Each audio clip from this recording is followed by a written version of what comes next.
Hi, this is Vince Giordano of Vince Giordano and the Nighthawks, and you're listening to U.S. Modernist Radio. Mama don't allow no architecture around here. Mama don't allow no architecture around here. Oh, I don't care what Mama don't allow, gonna draw mine modern anyhow. Mama don't allow no architecture around here. Welcome to U.S. Modernist Radio, where we talk and laugh with people who enjoy, own, create, dream about, preserve, love, and hate modernist architecture, the most exciting and controversial buildings in the world. I'm Tom Guild. Ready for a dose of music, design, and spectacle? Steve Young digs up wild, forgotten mid-century industrial musicals. Yes, industrial musicals were once a thing. Steve somehow makes them catchy again. Then Megan Reilly turns WestEdge LA into a playground of design, ideas, and inspiration. And Erik Stabnau keeps the venerable Glenn Miller Orchestra swinging, blowing the roof off of jazz clubs, arenas, coliseums, and amphitheaters. And now, blowing the roof off of public libraries and preservation societies, here's your host, Mr. Modernism, George Smart. Hey, thanks, Tom. We have a lot of listeners who have never explored the U.S. Modernist website. So today, let's go to our most popular section, the U.S. Modernist Library. It's the world's largest open digital collection of American architecture magazines. Over 5 million downloadable pages, more than 25,000 issues. Text searchable, printable, PDFs, all free to use. Just a few clicks, not these annoying click books it takes all day to go through. Frank Harmon, the architect and author, calls U.S. Modernist the Library of Congress for modern architecture. If you stacked these 5 million pages, they would reach 1,640 feet, taller than the Empire State Building, and laid end to end, they would stretch 3,300 miles from New York to London. That's our random facts about the library. Yeah. It holds complete or near-complete runs of progressive architecture, Architectural Forum, the AIA Journal, Architecture, Architect, House and Home, and dozens of regional publications that documented local modernist movements. Arcade from Seattle, Site from Houston, Form from San Francisco. Plus, publications from over 50 AIA chapters from Alabama to Wisconsin, chronicling local buildings and local architects and local preservation battles that never made the national press. These are the tiny blood vessels of architectural history. The library also archives abandoned architecture websites and podcasts and blogs, like the 3,000-plus posts from the late Mike Welton of Architects and Artisans, and 13 years of posts from Architecture Week. But the library's utility extends beyond advocacy. The ads are as valuable as the articles. A homeowner restoring a 1958 modernist house needs to match original doorknobs, window hardware, tile patterns, and built-in appliances. The ads show exactly what products were available that year, from which manufacturers, in which finishes. No other resource provides this information at scale and for free. With us, a high school student in rural Montana has the same access as a homeowner in LA, a realtor in Iowa, and a journalist in Connecticut. We are democratizing architectural history. Institutions have recognized that value by donating their magazines, like the Smithsonian, AIA National, Cranbrook, the Baltimore Museum of Art, MIT, the Paul Rudolph Institute, and the Savannah College of Art and Design. They all had magazines no one had looked at for decades, and they all knew that U.S. Modernists would provide wide access. We want every architecture and design magazine ever published in the United States, and we think we've got about 80% of them so far. Do you want to help us get across the finish line with the remaining 20%? Email me at george@usmodernist.org. U.S. Modernist Radio is underwritten by the Brent R. Harris Charitable Trust, restorer of Richard Neutra's Kaufman Desert House in Palm Springs and 6 other houses in California. By the E. Fay Jones Conservancy, preserving the legacy of modernist architecture in Northwest Arkansas. efayjonesconservancy.org. And by Diane Bald and the Budman family, restoring significant architecture in Toronto, Los Angeles, Malibu, and Palm Springs.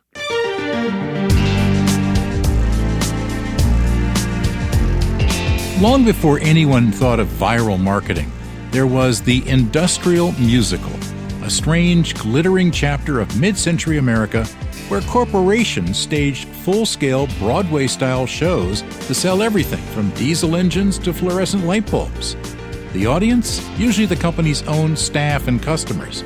These productions were performed by rising stars and were largely forgotten until Steve Young came along.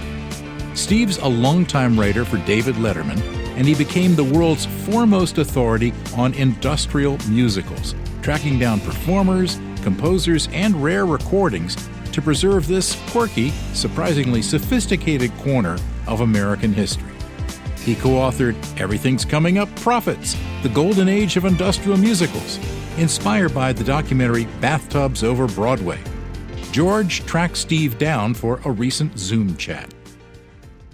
Steve, I was really fascinated with this idea of industrial musicals, but then I started reading your bio and your many years on The Letterman Show. That must have been a blast being a writer there. It was. It suited me very well. I was lucky to have found a spot where my sensibility meshed so nicely with the host, and I was able to contribute to the show for a long time. But on the other hand, it was a day job and an office job, and I just got up and went to work every day for all those years. And it was unusual work at an office, maybe, to come up with comedy day after day, but it was the job, and it allowed me to buy real estate and raise a family in Manhattan, which is no small thing. Yeah, absolutely. Now, one of the ongoing gigs on the show was throwing things off the roof. So what kind of things went off the roof during your tenure? Well, it got harder and harder as the years went by because, all right, we've already done the watermelons. We've already done the fluorescent light tubes. What else? What else? What's something that will look spectacular that we haven't done before? So it was always, getting more ornate in some ways. Oh, let's take a bunch of balloons and fill them with chocolate pudding, or let's take champagne bottles or whatever. When it was time to do another tower drop, we called it, because originally I think they went off some sort of firefighter trainer tower. But all right, we need more stuff, and can't be what we've already done. So it got harder and harder. I always wondered, did you have to get a special permit for that, or get the fire department to come out, or anything like that? Oh, sure, yeah. We had a whole production arm of the show that was very plugged into the correct people to talk to at the city about, we're going to have to close off 53rd Street for a few hours on Wednesday because we're going to have something explode or catch on fire or fall off the roof or whatever it was. So, yeah, we were on pretty good terms with the people we had to talk to for that. Yeah. Oh, yeah. That's really, really cool. So how did you start discovering industrial musicals? It came about accidentally through my work at the Letterman Show. Very early in my tenure at the show in 1990, the head writer who had hired me said, "Oh, you might be good for the record collection bit that we've been doing for several years." And the previous writer who had gathered the material for it had left the show. And I actually inherited his office and a box of record albums. So that was kind of my destiny, apparently. But I would go out to thrift shops and record stores around New York City looking for raw material for this found comedy piece, real records, unintentionally funny records that we could hear a clip from, and Dave would have a smart remark, and it would be, at its best, a very fun comedy bit. And I think other shows have adapted it. But I began finding the first stray examples of this very mysterious genre. These records marked souvenir use only, not for sale, not for airplay, that were souvenir albums of musicals staged at corporate meetings and sales meetings and company conventions. I just thought it was the craziest thing in the world conceptually. There you have a whole musical about selling insurance or diesel engines, and the public couldn't even go to these things. They were only for the people within these companies at these meetings. And some of them were not good, but the ones that were really good were shocking to me. Just like they smelled like money and talent. Yeah. Just how can I not get this diesel engine song out of my head? Why am I still singing the insurance convention songs a month later? Did any of these get turned into ads, like real ads we would have seen in the public? Very rarely. I know of an Oldsmobile show from the late 50s. Florence Henderson and Bill Hayes were the stars of an Oldsmobile musical to show the new models to the dealers in late 1958 for the 59 model year. And one song from that show was adapted to a live television commercial that aired on the Patty Page show, and I've seen video of that. Okay. That's a very rare example of something getting out of the secret hidden kingdom and going into the public. Usually it was very much off limits. These shows, they had a certain amount of proprietary corporate information in them about the new specifications of the engine or the I see why they were whatever. keeping them secret then, yeah. And the marketing plans, and we're going to roll out this hot new campaign, and we don't want anyone to know about it ahead of time. But really, very little of it ever went over to the advertising side that the public would have heard. Well, one of the songs that I understand your daughters thought you wrote was "The Bathrooms Are Coming." Tell me about that. Yeah, that is a legendary blue chip item in the genre. The 1969 American Standard plumbing fixture musical that was performed in Las Vegas and Atlanta for conventions of plumbing fixture distributors, getting them excited about the new revamped, modernized American Standard line. And there's a whole long saga about my involvement with that show and that record, which, if you've seen the documentary Bathtubs Over Broadway, there's a lot about that in there. But the song My Bathroom is this achingly beautiful ballad, a woman's tribute to her special private place in her home where she can truly be free and be herself. And this song got its hooks into me back in the mid-90s, and my daughters grew up hearing me and my wife around the house just singing, my bathroom is a private kind of place. But they had no context. Yeah. They didn't understand about industrial musicals. They knew Daddy collected some weird records, but it was only much later, when the book and then the documentary were coming out. Oh my God, you mean all this time this song we've been singing or hearing all our lives is from one of Daddy's bizarre records? So that was an interesting and memorable revelation for them and for me. Well, let's hear the real clip. My bathroom is a private kind of place, very special kind of place, the only place where I can stay, making faces at my face. That's pretty cool. And this went on for how long? Oh, it's a couple minutes long. Okay. And there are other great songs on the record about different shower stalls and motion-activated faucets and all that. But the saga is that I got to meet the composer of that song and the woman who sang that song, sort of after a miraculous twisting labyrinth of investigation and lucky breaks. So those people became part of my life 45 years after they did that work. Wow. Now, you reached out to a lot of these people, and initially they were a little hesitant to talk to you. Yeah, there was a sort of cloud over doing this sort of work. If you were trying to be a legitimate Broadway composer, but you were in New York City doing industrials, you were looked down on as, oh, you're one of those money-grubbing sellout sort of people instead of a real artist. And so when I would get someone on the phone who had worked on this stuff in the 50s, 60s, or 70s, and how did you find this record? And then I'd go into my bit about, well, I was working for David Letterman, and that was a red flag because oh no, David Letterman's about to make fun of me for being a hack who would write a musical about bathtubs or diesel engines or Pepsi Cola or whatever it was. They had been trained for decades to think that this was contemptible, even though it might have been truly beautiful and powerful work, and audiences would get very emotionally affected when this was done right, about this company really cares about me and we're on a great mission into the future together. But yes, I had to talk my way past some skepticism when I first would meet people, and they just couldn't believe that someone in the outside world had found this record and cared about it enough to contact them. And some of these writers went on to be quite successful. Sheldon Harnick and Jerry Bach, A Fiddler on the Roof.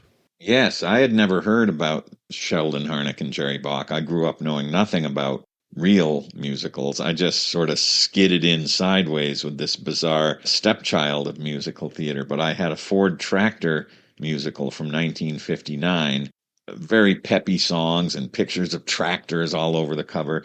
And a friend of mine, when I showed him this new find from my collection, he marveled at it and then turned it over and said, "Oh my God, do you realize who these people are?" And he pointed to the credits. They wrote Fiddler on the Roof. So this was before Fiddler on the Roof, but as so many people did for decades, you did industrials to pay the rent while you were trying to make your big break. And some of the people did get the big breakthrough. Sheldon Harnick, Jerry Bach, John Kander, and Fred Ebb also did industrials before they were Cabaret, right? Cabaret in Chicago. So I got to meet some people who are true Broadway royalty, but I also met people who are not household names who, in my opinion, are or were actual geniuses who paid the bills and fed their family and put their kids through school by doing these corporate gigs. And they may have tried to get their big break on Broadway, and for one reason or another, it may not have worked out, but they were doing a version of what they set out to do. And I saw here Martin Short was in one of these way back. Oh, yes. I think he did a few of them. He was still able to burst into song. You can imagine irrepressible Martin Short starting to sing about the new Plymouth Fury or whatever it was. There's a little bit of that in the documentary. Also spoke to Susan Stroman, who cut her teeth on industrials when she was a dancer and then moved into directing and choreography. And now she's super well known for The Producers and 100 other things. But before that, she was in this shadow world. And as she said, this is where she learned how to do stuff. And if you could be involved with 4 industrials a year, you could survive in New York. Well, let's talk about another one. This is about Scott Cups, written by Alan Sherman. Yeah, Alan Sherman was red hot for a few years in the early to mid 60s with Hello Mutta, Hello Fata, and all these satirical songs. But he was also, as people were approached to do a corporate gig, Scott Paper said, "Would you do a batch of songs about our Scott Cups and vending machines, and we'll give out the record to people, VIPs in the vending industry." Somehow I have acquired a copy of the record from 1966, even though I am not a vending industry VIP, so I take pleasure in that perversity. But yeah, terrific songs. He's a very clever guy, very funny entertainer, and Scott Cups is one of my favorite songs. I do a live version of that when I do a show, mixed in with the film clips I show. Things taste better in Scott Cups. Water's wetter in Scott Cups. Beer is sudsier, soup is slurpier, Alka-Seltzer is 3 times burpier. When you've got cold or hot, cups manufactured by the people at Scott. Ice is colder in Scott Cups. Scotch tastes older in Scott Cups. That's really clever. I mean, I like it. Yeah, he's funny. And people who don't know who he is, when I do that song live in my show, they kind of snap to attention like, wow, this is good. Yeah, so I love turning people on to the fact that there is shockingly good material that stands up 60 years later from shows and projects we were never supposed to even know about. It really is fascinating about how they were trying to influence their own networks of dealers and wholesalers and middlemen during this era. It was information in some of these songs. Here's a fun way to remember all the new features of the 63 Chevy Impala that you're going to want to tell your prospective buyers, but it's also entertainment and it's morale building. And companies were realizing it can be a grind and it can all seem abstract what we're doing, but if we get everyone together and they really feel like we're a team, we're a family, when it was done effectively with good people and good material, it really did make people's hearts start beating faster. Like, I'm on an adventure that's going to, well, it's going to benefit me and my family, but it's going to benefit the people that I sell to It's going to benefit America. It's going to benefit mankind. And as corny as that sounds, you could achieve that feeling in people if you had a good company and hired the right smart people to write a show that kind of put some stars in your eyes. Is anybody doing that now? Less so. It was very expensive, first of all. I think the tax laws changed. Musicals became less hip. They've become more hip again, but it kind of died out by the time of the early to mid 80s. But it has come back some. I've seen material from the 21st century. Now that I'm the guy for this, people pass me material under the table. I've got all sorts of bootleg CDs and DVDs of things that never even made it onto vinyl records, but are still, people have the stuff. And I've seen Walmart Musical and Redken hair care products. State Farm Insurance keeps doing them. I don't know if they're still doing them. I think up through 2018. I've actually been hired to work on lyrics for a pharmaceutical company's extravaganza. They wanted to have a big musical number at their sales meeting in San Diego a couple of years ago. Please tell me it's Cialis. No, sorry, no wacky joke references there, unfortunately. But it seemed like a cool company. I felt good about helping them out. But yes, it's still out there. I think the book and the documentary and the shows that I do have raised the profile of the vintage stuff a little bit. And then people say, why don't we do that anymore? We should.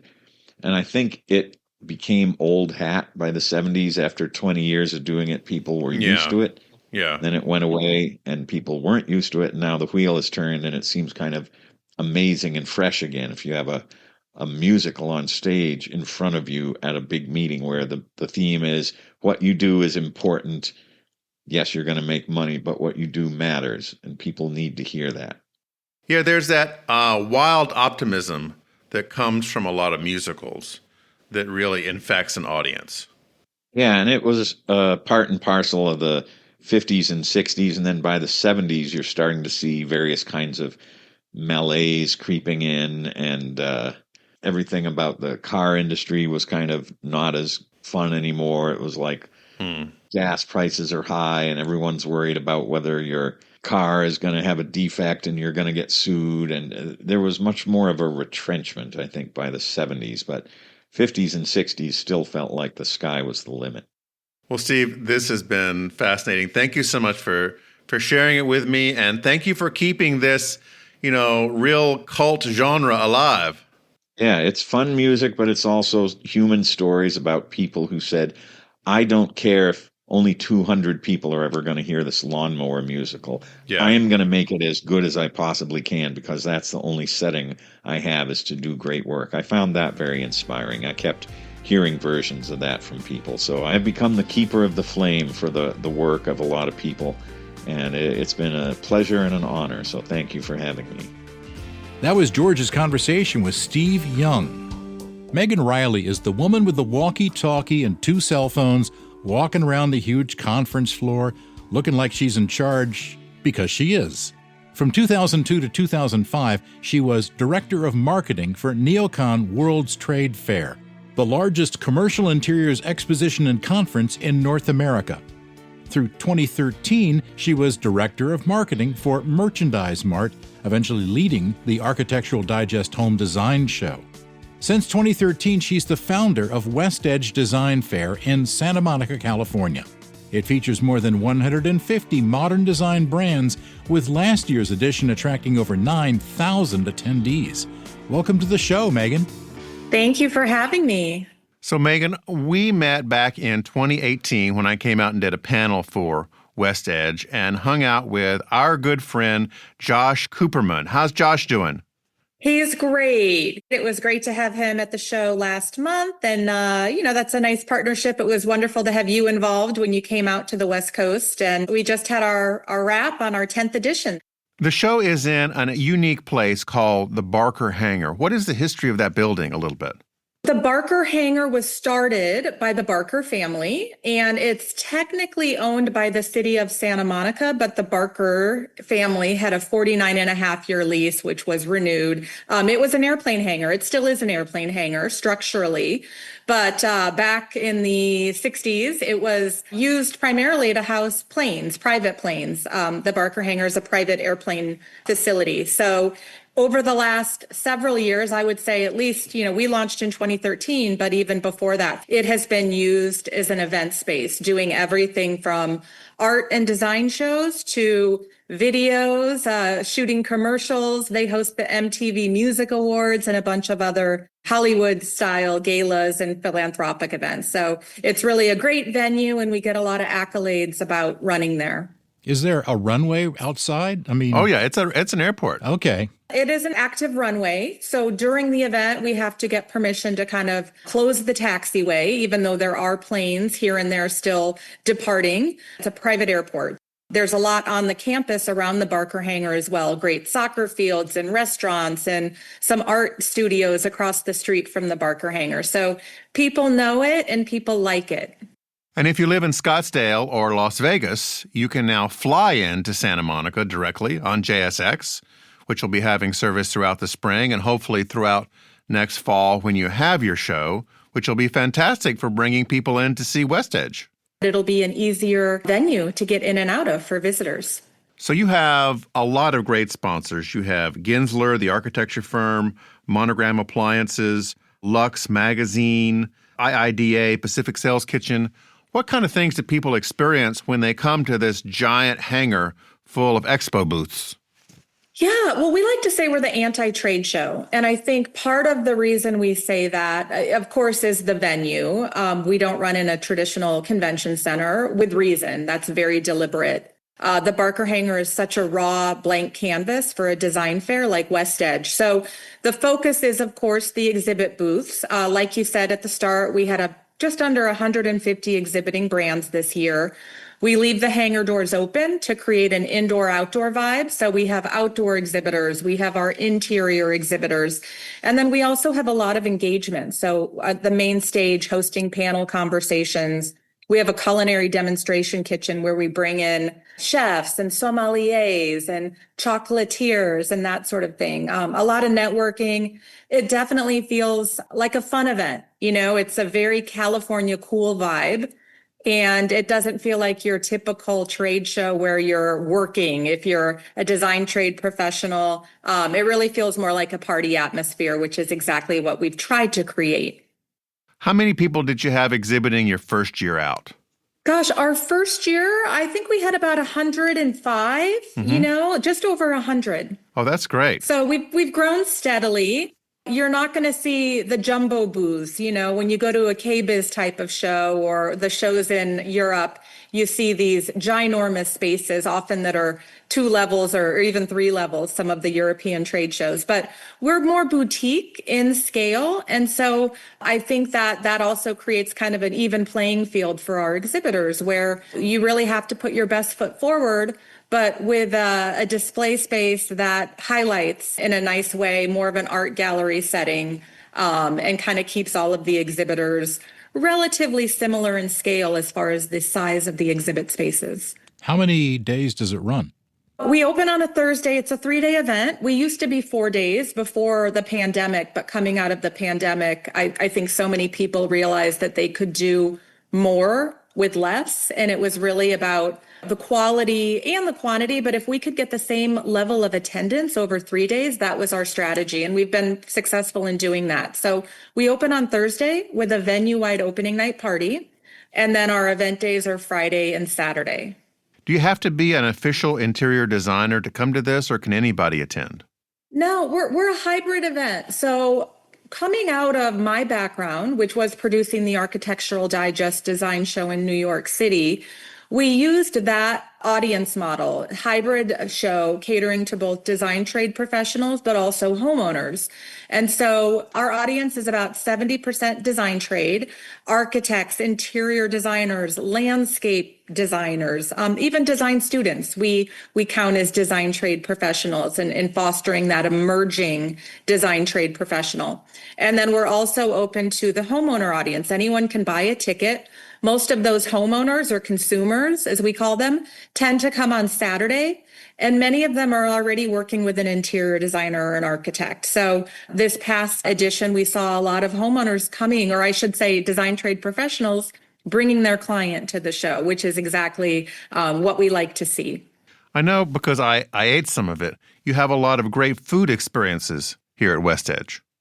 We do. You know, we try to, and there's always a way to bring more of that in. We like to think of ourselves as a lifestyle event, and there are so many industries or verticals that align with design and are complementary to design. So we have an opening night party, as I mentioned, where we've got all sorts of hospitality throughout the fair, spirits partners, wine sponsors. We have a great wood-burning pizza truck outside, and we're trying to kind of build upon that variety of food. We've even considered the idea of almost bringing in a little farmer's market on the Saturday, or kind of a complimentary co-located food and wine festival at WestEdge. So that's something that we're always trying to up-level the hospitality and the food and Epicurean. And a lot of our industry partners or media partners are focused on that food and wine space. Edible LA is a media partner of ours. Los Angeles Magazine and KCRW really focus on the restaurant scene and the whole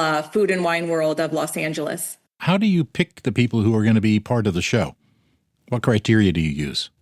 WestEdge is a vetted event, and a lot of the exhibitors anyway are repeat exhibitors. So we have about a 60 to 70% renewal rate. We go out and we source and discover exhibitors from all over the world. So our team attends all of the trade shows that people are probably more familiar with, but also the ones in Europe. I'll go to Paris next month for Maison et Objet. We have an industry partnership with Maison et Objet, as well as IMM in Cologne.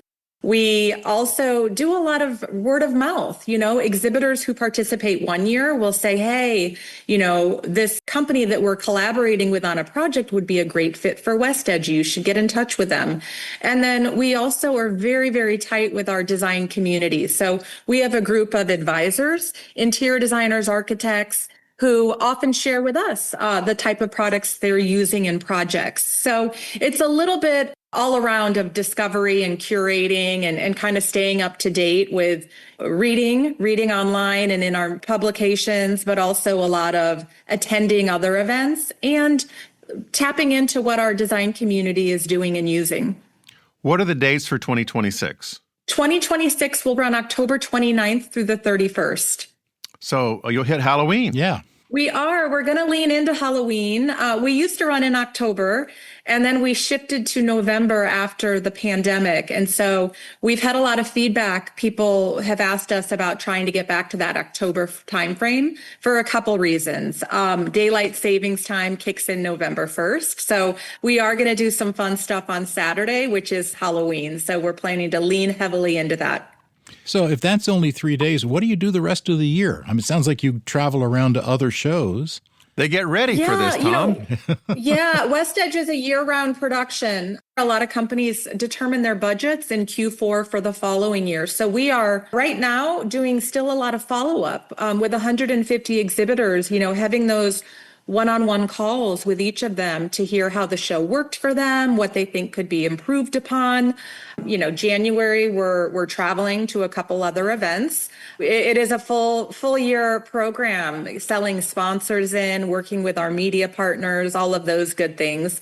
And then we also support our exhibitors year round. So we're trying to do more and more as event producer to see how can we engage throughout the year, whether that's with different micro events or, doing things in showrooms, companies that have showrooms and ask us to kind of get involved in consulting on their behalf, things like that. So it is a year-round initiative between supporting our exhibitors and planning for the following year. What website can people go to get more information and get on your mailing list? Yeah, our website is westedgedesignfair.com. And then our Instagram, we're pretty active on Instagram, and we also do a lot of updating there, is WestEdge Design. Megan, thanks so much for speaking with us. Thank you guys for having me. It's been wonderful to chat with you. We were talking with Santa Monica's Megan Reilly. Glenn Miller and his orchestra defined an era: soaring saxophones, smooth clarinet lines, and big band arrangements that still get toes tapping today. Carrying that sound into the 21st century is Erik Stabnau, tenor saxophonist, singer, and musical director of the Glenn Miller Orchestra, still going strong more than 80 years later. Here's George with Erik Stabnau. Erik, a lot of people don't know that the Glenn Miller Orchestra was really the Beyonce of its day. It was the Beatles, it was the Rolling Stones. In 1940, it was just like the top musical group in the world. Yeah, it really was. Glenn Miller was probably the most famous band leader of his era, and he led his group from 1938 to 1942, so not an especially long time, but during that period, he had something like 59 top 10 singles and 17 number one singles, so he had a ton of success, and that's part of the reason why people still know his music today and why the Glenn Miller Orchestra still exists today. How did you get exposed to his music? I grew up playing the saxophone. I started in grade school when I was about 10 years old. So as a saxophone player, I was always drawn to jazz music and big band music in general. So I knew about Glenn Miller's music pretty early on as a musician. But of course, since joining this band, it's been a whole different experience getting exposed to this stuff. It's really incredible because, the staying power of this and the various incarnations of the band over time. Now, the current incarnation, as I understand it, has been around since about 56. Is that right? Mm-hmm. Yep, since 56.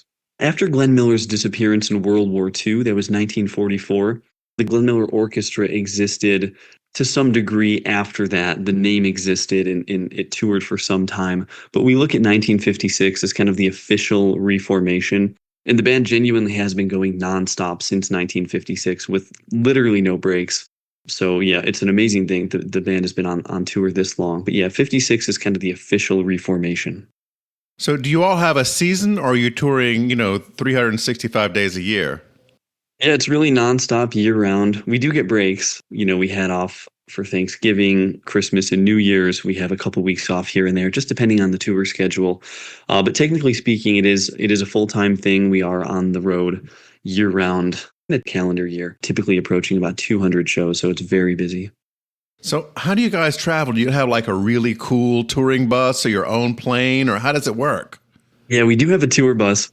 I don't know if it's really cool, but we do have kind of a standard coach bus that all 15 members of the band are on at any given time, and we each have our specific area, our specific seats on the tour bus. The tour is planned pretty effectively where we don't stay overnight on the bus. We stay in hotels, but we do travel all together. And the band members are from all four corners of the country, everywhere in the country. So when we start a tour, usually we just fly into an airport and then we all hop on the tour bus from there and go around for maybe a month or 2 months, or in some cases up to 3 months at a time. Well, let's hear this first song by the Glenn Miller Orchestra. It's called A String of Pearls.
Did Glenn Miller write his own songs?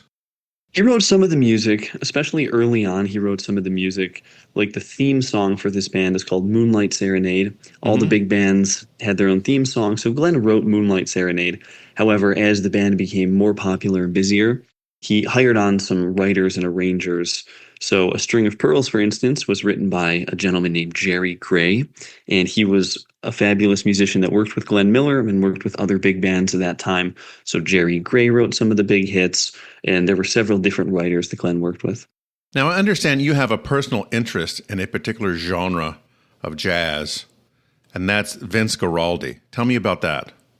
Vince Guaraldi, yes, I do. Well, he's a fabulous piano player, but known probably most famously for his work with the Charlie Brown specials. And I think any jazz musician or big band musician has become acquainted with that music. And I think we all, to some degree, love that music. So, around December every year, you're going to hear the music from A Charlie Brown Christmas. And that's certainly some of my favorite stuff.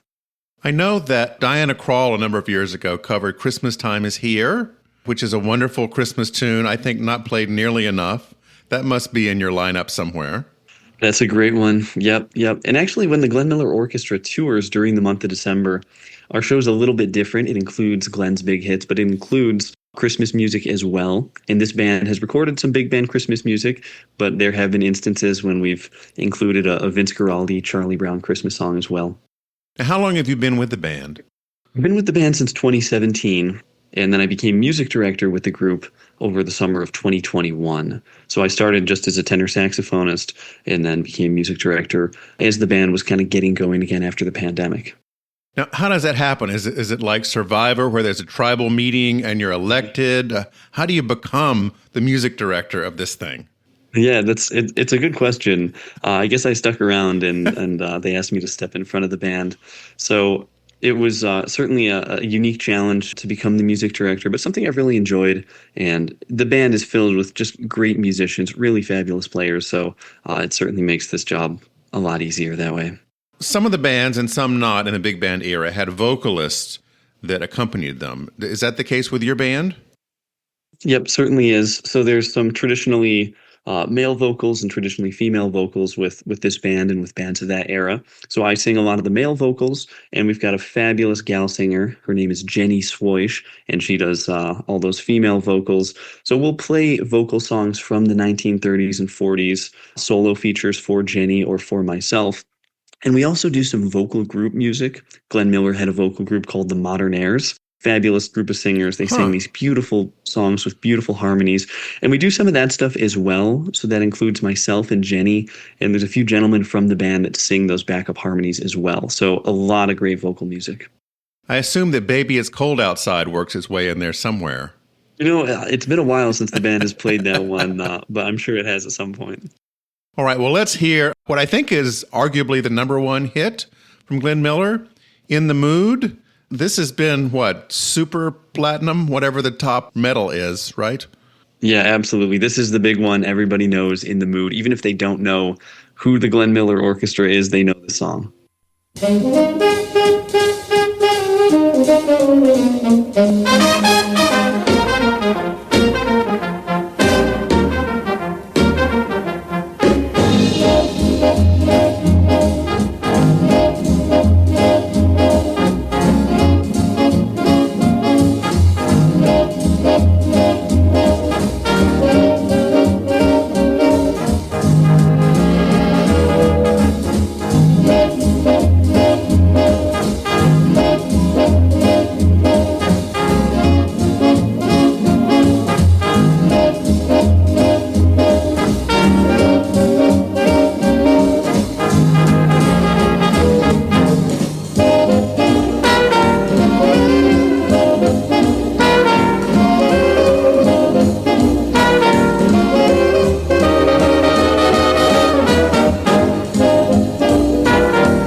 It was 1942, and Glenn Miller kind of up and joined the Army Air Force. And I think he was, in his late 30s?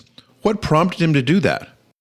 Yeah, that was a really significant thing that we still talk about a little bit on the band. 1942, Glenn sort of left all of his success behind as a band leader, and he joined the U.S. Army Air Forces. That was, of course, the height of World War II. So I think Glenn was a patriotic gentleman and felt a sense of duty to his country. And so in his late 30s, joined the military, joined the Army. And at that point, he wasn't sent into combat. He was put in charge of a military band. And military bands have been around for a long time, of course, but Glenn Miller kind of revolutionized the sound of a military band. So his group in the Army Air Forces was playing a lot of the same kind of swing music that his civilian band was playing before that, including a lot of the big hits, but including some different music as well. And there was a movie, 1953, The Glenn Miller Story, starring the great Jimmy Stewart. Yep. A lot of people point to that movie in particular as the reason that this band reformed officially in 1956. It was a huge hit. It was a real popular movie during that time period. And nowadays, a lot of people point to that movie as the reason why they got into this era of music or into this band in particular. Erik, thank you so much for talking with me. This has been a real pleasure. Everyone, go on your Spotify or Pandora or whatever and pull up some Glenn Miller. Yeah, thank you. I appreciate it. It's been a lot of fun. Glenn Miller disappeared somewhat mysteriously in late 1944 during World War II. He had boarded a single-engine plane flying from England to Paris. Glenn was scheduled for a Christmas performance for Allied troops, but the plane never arrived. Now, most historians think the plane crashed over the English Channel following some sort of mechanical failure. But thanks to Erik and his musicians, Glenn Miller's music still lives on. Thanks for listening. U.S. Modernist Radio is underwritten by the Brent R. Harris Charitable Trust, restorer of Richard Neutra's Kaufman Desert House in Palm Springs and 6 other houses in California. By the E. Jones Conservancy, preserving the legacy of modernist architecture in Northwest Arkansas. efjonesconservancy.org. And by Diane Bald and the Budman family, restoring significant architecture in Toronto, Los Angeles, Malibu, and Palm Springs. Visit usmodernist.org's massive archives to listen to past shows, discover documentation of 25,000 significant modernist houses, and access 5 million pages of classic 20th century architecture magazines. U.S. Modernist Radio is produced by Soundtracks Recording Studios in Raleigh, North Carolina. Our theme song is performed by George Smart and Robinson Earl, with guest research by Bobby Morris. Got a guest to suggest for our show? Write her at bobby@usmodernist.org. U.S. Modernist Radio is a production of Modernist Archive Incorporated, a nonprofit educational archive for the documentation, preservation, and promotion of modernist residential design. I'm Tom Guild. George and I'll be back soon with another suitable for archiving edition of U.S. Modernist Radio.